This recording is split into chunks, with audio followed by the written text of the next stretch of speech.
দেখুন স্যার, এখন যা ফিলিংস আছে মানে লাইফের কোনো দিন এরকম ঘটনা আমাদের ঘটেনি। আর এতটাই মানে মানে খুবই খারাপ দিন আমাদের 22-23 দিন গেল। আমরা তো আশাই ছেড়ে দিয়েছিলাম কী হবে। ভারত পাকিস্তানের যা সিচুয়েশান ছিল, আর যেই দেশে আমাদের যুদ্ধ চলছে, যেই দেশে আমার হাজব্যান্ড ফেঁসে আছে, তো খুবই একটা ক্রিটিক্যাল কন্ডিশন হয়ে গেছিলো কী হবে না হবে। তো চলুন আজকে মোদি স্যার এই অপারেশন সিন্দুর করলেন, তারপরে 27-28 লোকের যেরকম সিন্দুরের বদলা নিলেন, সেরকম মোদি বা স্যার আমারও একটা মানে দেখলেন একটু কি আমরা কত কষ্ট আছি।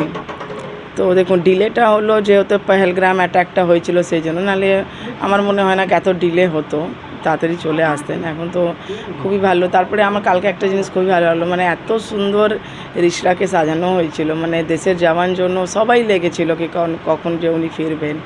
তো দেখুন সিভিলিয়ান আমার মতে হয় না এত রেসপেক্ট পায়, যেটা একটা দেশের জওয়ান জন্য করা হলো। একটা গর্ব ফিল হচ্ছিল কি দেখুন আজকে জওয়ান জন্য এত কিছু অ্যারেঞ্জমেন্ট হয়েছে, খুবই ভালো লাগলো। তারপরে আমাদের ঘরে সবে এত আত্মীয়জন রিলেটিভ এসেছিল।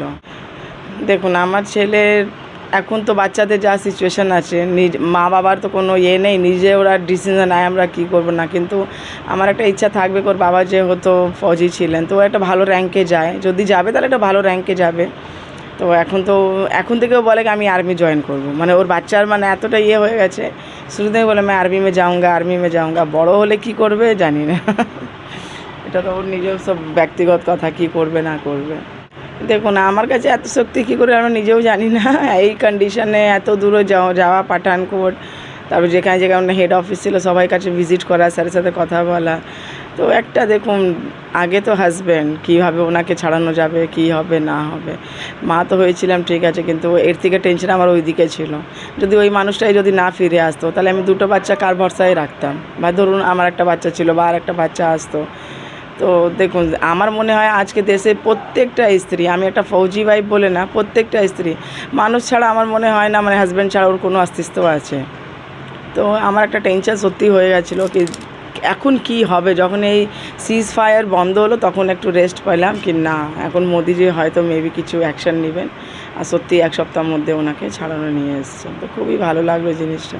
দেশের জন্য এটাই বার্তা আছে কি দেখুন আজকে ডেটে আমাদের যে দেশের প্রধানমন্ত্রী নরেন্দ্র মোদি আছেন, তো ওনার রাজ্যে আমার মনে হয় না फौजी कोनो भाई बहन के एकटाও মানে खरोच लगेगा उनको।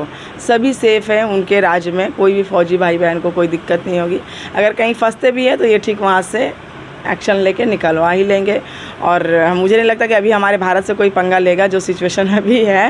तो अभी हम लोग पूरा ही सेफ़ है देखा जाए तो, और आगे देखिए क्या होता है। Thank you.